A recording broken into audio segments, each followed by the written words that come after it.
Hi, and welcome back to a new episode of Pirate Racing Club. Today I sit down with Thomas Ackx.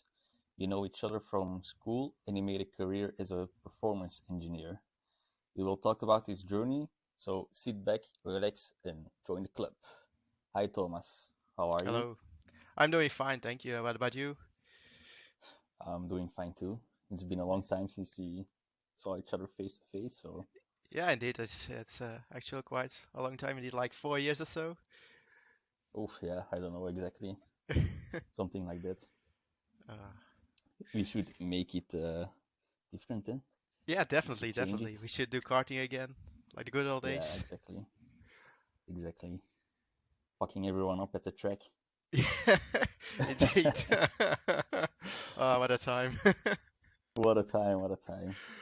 Uh, So, let's start with the questions. yes. So, where did your love for motorsport came from? That's actually a good question. So eventually it all started with WRC, the World Rally Championship, which I followed on Eurosport back in the days. And after that, I switched to Formula One and GT racing. And in 2008, I visited for the first time the 24 Hours of Solder, which was really a remarkable time in my life because it was so fascinating to see racing cars for the first time in real life. And that was a start of visiting a lot of races like the Nürburgring 24, the Le Mans 24. Went to Daytona as well. So it all started with that. Yeah. Okay, so of course now we know that you're a performance engineer, but did you also had other dreams inside the sport when you were a young kid, for example, Uh, starting watching all these things? yeah, of course, when I was young, I really wanted to become a racing driver, but I knew back then it wasn't really possible because of the money involved with it. Um, but eventually, my goal switched to work in the motorsports um, to make kind of a money of it, to feel the motorsports outside of the car, and eventually it turned out great for me. Okay, did it did it feel like a disappointment that you eventually had to pull away from that dream of being a racing driver yourself? Not no, not at all, because I started to do sim racing um, also, and for me that was really enough. I really enjoy being on the sim, and I'm not in a situation where I want to be in a real racing car at the moment. Okay, that's good. It's good to hear that you're happy with where you Yeah, are now. So absolutely. we met in school during the Bachelor of Automotive Technology. Yes, indeed. I wasn't very good at it, so I quit out of the first year. But you were successful. You finished it, got a degree, and started working at a race team, if I'm not mistaken. Yes. It is a known team, at least here in Belgium. Yep. How did you get in there? So I asked one of the drivers who's still in the team, Thomas Pieces, if he knows a racing team which I could join on a voluntary basis. And he gave me the number of Mathieu Faver, who is the um, co-owner of Triple One. So Triple One is a firm or a company who assists teams on the technical part. So they bring in a crew and stuff to be able to for the team to race. So I asked Mathieu if I could join the team, and he wanted to test me first. So I went to a test day at Solder with them, and that went pretty good. And after that, I joined the team, and eventually I'm there already for 5 years. So that worked out quite well. So you worked there with some big names in terms of drivers. hmm Which one was the most fun to work with? Um, so I was happy to work together with Mark Vosses, who is a former SRT um, driver in the IMSA Championship. I already looked up at Mark from a very young age, so it's really satisfied to work with him. Um, but over the years, I had the opportunity to work with a lot of great drivers, and for example, with Thomas, who introduced me to Mathieu, but also with Tim Joseph, Luc de Kock, Stefan Bellinger. Tom Bonne, Sam de Jonge, but also with guys who are not Belgian. So, for example, we worked together with Alex Cascatao last season, and I worked together with um, Ollie Rubin in the past 6 hour classic race as well. So to work together with various drivers, not only for Belgium but outside of that, um, is something I really enjoy. Yeah, I can imagine that it also helps you growing the network and Mhm.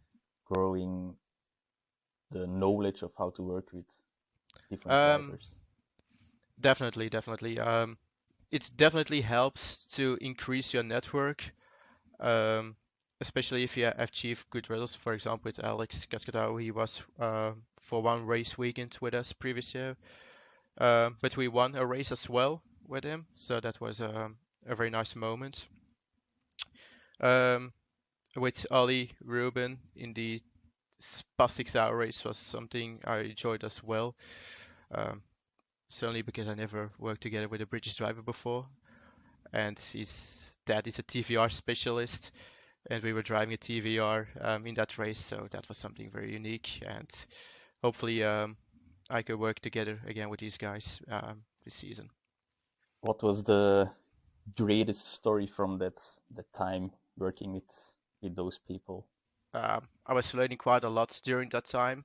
I was first a mechanic and a part of the pit stop crew, and it was really nice yeah, to do pit stops and stuff. It was actually something very new for me, and just to feel that kind of adrenaline, especially for the first time the car comes into the pit lane, it sees it approach you. That was such a nice feeling and something I will never forget because I was really stressed out, but everything went so well, and oh man, that was such a great moment. You also studied something else after the bachelor. What Yes. exactly did you do? Um, after Karel de Grote University, I went to Thomas University to study a bachelor in business management and a minor in motorsports engineering at the same time. I think those were two great additions to the automotive technology course um, because I was able to communicate in different languages, to work within a team, um, to start my own business and stuff. It really helps a lot. From the motorsport side, we only had the theoretical course, but as in March that year, the COVID pandemic started, so all the practical courses were cancelled. So that was a bit unfortunate. So especially the automotive or the business management course was almost 2 years of online courses, but that was okay for me. I um I learned a lot, and that was the most important for me. So after that, you started your own company as a performance engineer. Yes, Was this the right step for you? it was the most logical step for me. I tried to apply for full-time positions at several racing teams, but I think I was just good enough, I assume. And therefore, I started my own company to be able to work as a freelance for different racing teams. And that seems to work out pretty well. And I think that was the right decision to eventually meet new people from different teams, to work with different teams, to understand how their workflow is and stuff. While at a certain team with a full-time employment, you only learn their way of working and how they think and stuff. And now I'm able to learn different types of styles of working and and especially meeting a lot of new people, which is so important in the world of motorsports.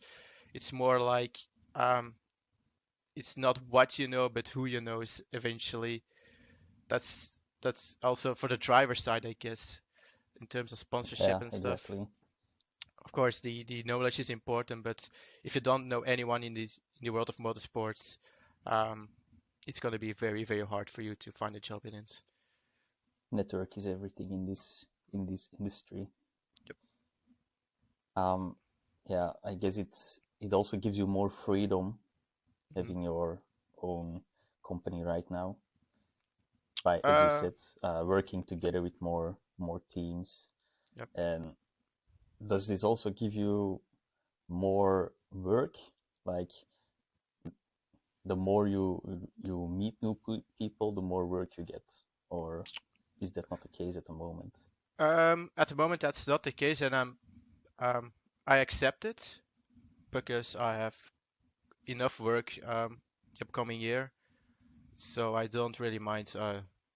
If there's a team who wants me next year, they can always contact me, but um, for now, I'm good. Um, More likely in 2024, I want to be able to work for more teams, but for this year, um, I'm fine. Hmm.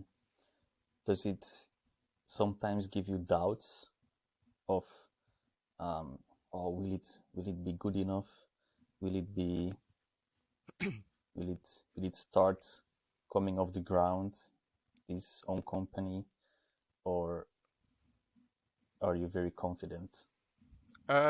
It gives you sometimes doubts indeed, but on the other side, um, it gives you an opportunity um, to develop yourself. So what I mean with that is, um, if I have to give like an example from previous year, um, even though we won the championship previous year, I was very unsatisfied at the end of the season because of my own. I felt I was not doing good enough. Hmm. At least I did think so, but it gave me the opportunity to work on it during the off season. So I started taking some seminars, reading a lot of books, and the amount of preparation in comparison with other years is immense. It's I feel very, very confident for the next season because I know I'm so prepared for now, and I just want to test it out. All the things I learned, developed, and stuff. I want to test it out in the 2023 season, and therefore to be able to have more work in 2024. That's my ultimate goal. Um, it's going pretty great at the moment in terms of preparation. A lot of work needs to be done, but I'm very confident it will turn out great. So you said you worked very hard in the off season, and now you want to show it. Does it give you somewhere a fear from, if it's still not good enough, how will I feel afterwards? Um, I think it's gonna be more test than like a try and error thing, because I'm developing something which works out maybe for myself, but eventually there could be a case it doesn't work out, but that means you have to start all over again. But that's not worse because you know you can develop yourself, um, and I think it's important to sometimes realize the things you did um, was a great, but that's just a point where you have to switch your mindset and start all over again and develop new things and stuff. And eventually it will work out, and that's the point where you're very satisfied, of course. That's a good mindset indeed. You eventually you need to go through all the steps anyway Hmm. to be where you want to be. Yep. So if it would be the case, I wouldn't be too hard on myself if I was you. But as you said, you're confident that it will work out, so Yep. Indeed. that's good. Yeah, that's just a matter Um, of good preparation, I guess. Um, yeah. exactly. You can't do more than just be prepared very good. So, No, indeed, indeed. To just um, I really investigated what I did wrong previous season or what could be um, um, or what skills could be increased. And with that mindset, I just started from a blank sheet and just did all it over again. Find my weaknesses and just started to work on these weaknesses. And therefore, I'm pretty confident it will work out next season. if you could change one thing about your career so far, what would it be and why? Um, at the moment, I'm not able to answer the question. I think if you ask me that in 10 years, I will have a very good answer. But at the moment, it's such a busy period. There are a lot of new things to learn, and I'm at the moment not um, busy with what uh, what could be changed in my career. Um, that's not the case at the moment. What is the most memorable story you experienced so far? Um, the story I'm most proud of and where I think the most uh, of is the week I spent at Alpine F1 team in Enstone in the factory, um, as I was invited for a 1 week work experience in the race strategy department. Um, so to be able to work within the team for a full week, to be able to work together or to see how all these guys perform at a very high level in the strategy department was something very unique. Um, Basically, it all started um, where I did send a message to one of the former Karel de Grote university professors, Koen Bevers, and he brought me in contact with Karel Los, who was back then the race engineer of Alonso and now of Gasly. And he did send me a form um, which I had to fill in. And eventually, a couple of weeks later, I was invited for a work experience over there. But unfortunately, at the time, the COVID period did start kicking, and it was cancelled. But eventually, like a year later, so the team switched from Renault to Alpine as well. At that moment, the HR department they sent me an email to ask if I still want to spend a week with him. And yeah, of course, that was just a fascinating week to see these guys perform at such a professional level, the way they communicate with each other, the way they prepare for a race and stuff was just mind blowing. And I met a lot of nice people over there, and it's something I will remember for the rest of my life for sure. I think you also learned a lot during the time, and that it will affect your further career only for the good, I think. Yeah, indeed, especially in terms of communication. Throughout the week, I follow a lot of meetings on the intercom together with like the guys from Pirelli or the engineering meeting and stuff. And just the way they communicate with each other, like there are no two persons talking at the same time. Everyone is just um, talking at some point, say what they have to say, and the next one will go. And that's just such a high level of professionalism and respect for each other. And I think that's um, the reason why Formula One is on such a high level. The guys who work there are truly professionals. They know exactly what they are doing. They know exactly what they need to perform at the time, and it's just insane. It's really insane. I really can't describe it. It's it's epic. Did you follow any race from their, yeah, factory or even in the Yeah. garage itself at the track? Um, I was at during the race. I was in the operations room, so I could hear everyone from the strategy department and the race and the engineering department. From my side, I was doing nothing because yeah, I was not able to do a lot of stuff, but just listening and read all the graphs and stuff.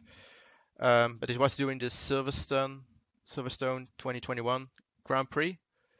Um, it was actually the first weekend where there was a sprint race, so we had a race on Saturday and on Sunday. Um, so yeah, that was quite an experience for me. Um, oh yeah, man, it was fucking unbelievable. One of the best times of your life. Definitely, definitely.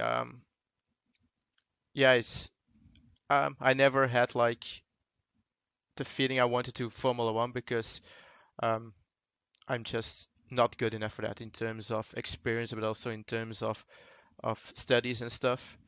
but I'm really really really happy I had the opportunity to spend a week at Hmm. Alpine in and yeah, to be able to learn from the senior race strategy, Jasper, who left the team um, um, at the end of the 2022 season. Um, but that was just yeah, that was just epic. I just can't describe I can the imagine. feeling of being there to walk into the factory the first time and to see the 2006 Renault Formula One car and the Alpine F1 car next to it.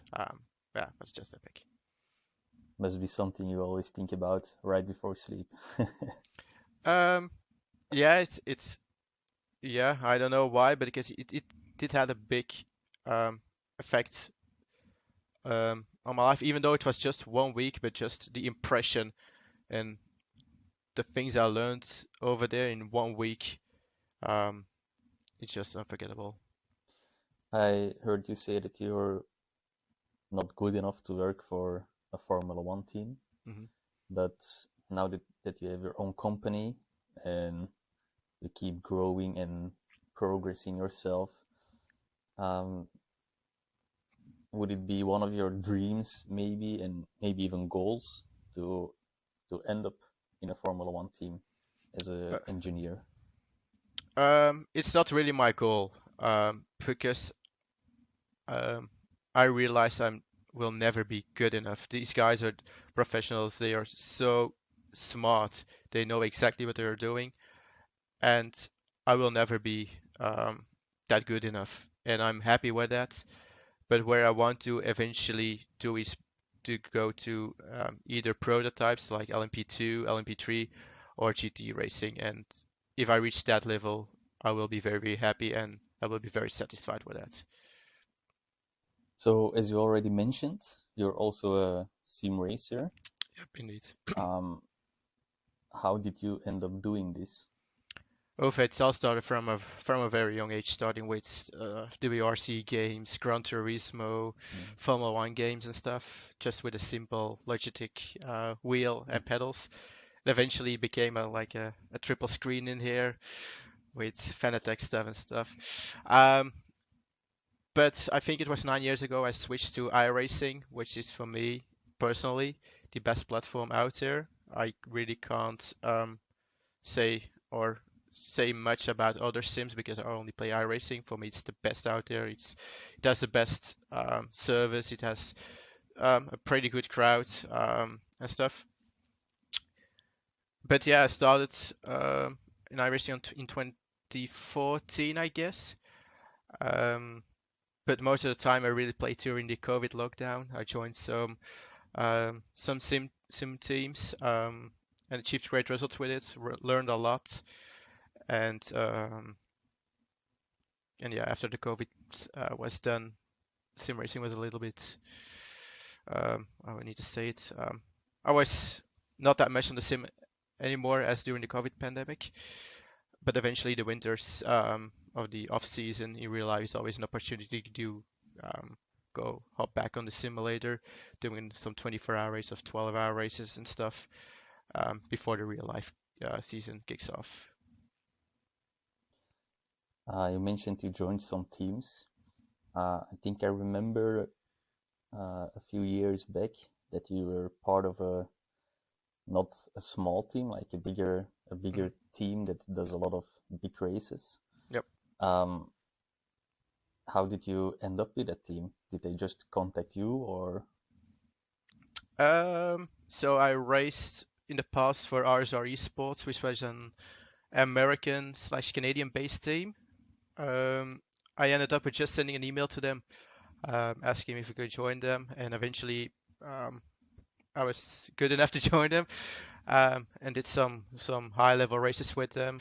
Um, but eventually, it seems the team doesn't really exist anymore, and therefore I joined my old team against Simtech Motorsports, which I know some people from in real life.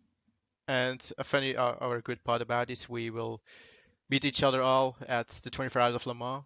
So we will be a part of like 15 guys from all from the Simtech Motorsports group, meeting each other and watching some of the real Le Mans 24 hours to get to know each other outside of the simulator. So it's going to be a hell of a time. Yeah, you mentioned the 24 hours of Le Mans now. I also remember you did the 24 hours of Daytona in sim racing. Yes. What exactly went into that process of being able to race that event? Of course, you are also part of a team, but beside that, what was the things you had to do? First of all, a lot of practice. I really need a lot of practice in order to be fast and consistent. That's one thing. The second thing is, of course, doing kind of setup work, learning the car. But setup work is sometimes quite difficult because Simtech Motorsport is like a Le Mans prototype team where I'm better in GT cars. So, for example, at the Daytona 24, we raced with an LMP2 car, which was very new for me in terms of setups, but we tried different things and eventually did work out, especially since we were leading the first part of the race. But eventually we had to retire from the race due to hardware issues and stuff. But the nice thing about sim racing is you have an unlimited time of practicing in comparison to real life racing. And that is something which really helps a lot because I think we practice more like between 30 and 40 hours before a 24-hour race, whereas in real life you have like 6 hours uh, if you watch the Le Mans 24 hours, for example. Um, so a lot of setup work is in it. We do it with the Motec i2 software program. So iRacing is able to log telemetry, and therefore we can view it on the Motec software. So we can involve ourselves to check out if our inputs are okay, but also how the car handles on the track and stuff. And from that perspective, we try to improve the setup. Um, and the final part, of course, and maybe sometimes the important one, especially in iRacing, is the strategy part. We have some very decent strategy sheets within the team, so we can calculate a lot about fuel and where we have to save fuel and the amount of fuel we have to save and stuff. And that's a really big factor in order to have a very good result in sim racing. Especially since in iRacing, the official events, there are no safety cars. So you have to grab a very high pace, but also consistent at the same level. But you have to save fuel as well. So you have to combine a lot of things together in order to have a good results. And therefore, it's very mental demanding. Of course, it's not physical, but it's very mental demanding because you really try to be as good as your teammates in order to have a good result. So I heard you mention that it's mentally very demanding. Mm-hmm. Do you think it's more demanding mentally, the sim racing, than racing in real life? It might be. Like in real life, you have like a lot of G-force which occurs on the body, which makes it very physical demanding. It's something which we don't have, of course, but we have to look at the screen for several hours, which makes the eyes already a bit tired after a couple of hours. But especially if you're in high-level sim racing, the amount of focus and consistency you have to apply in order to have a good result is so demanding. For example, we did the Bathurst 12 hours a couple of weeks ago, where we went from last place to P5 after 12 hours. It was a very decent race. But for me, it was one of the hardest races I ever did on the simulator because I was so mentally exhausted after 12 hours. Because you have to keep a pace, but at the same time, you have to make sure you don't pin it in the wall. And all that combined together was very mentally demanding because there's like no rest. Even on the straights, you have to make sure you are on the right fuel amount. You have to keep your your other competitors behind you or try to decrease the gap to the competitors in front of you. So we always starts to think and how we could do it, um, and that makes it very mentally exhausted for sure. So it's actually a very, very professional world, the sim Hmm. racing world. And yeah, as we know, the past years it started skyrocketing in terms of Yeah. professionalism and awareness that everybody knows about it and starts Hmm. doing it. Um, and of course, the competition is very high too. Um, do you have ambitions regarding that? Um, no, no. First of all, I just don't have the time to be a professional sim racer, especially if they want to combine a full-time job with motorsports and sim racing at the same time. It's almost impossible, especially if you see like the professional racing teams like Coanda Esports or of Team Redline, the amount of hours they put in testing for a certain race is enormous. It's required as well to win in such a high level environment. But for me, I just don't have the time for it. And I must admit, I don't have the skill for it to be on a really professional level. Imagine if you had all the skills and all the time in the world, Mhm. and you had nothing else to take care of think about. Which one would you choose? To be a full-time professional sim racer or a performance engineer? Performance engineer, 100%. Yep. And why is that? Um, because the kind of the what I like about motorsports is you work with a team. So you meet a lot of new people, you work together with those people, and it's so satisfied if the result is good. If you like it, if there's a race winner, that's such a satisfied um, feeling, and that's something I will never get with sim racing. Sim racing is like Mm. part, a small part of my life, while in real life motorsports is a huge part, and that's why I will choose performance engineering over sim racing. Absolutely. So, what are your goals for the future then?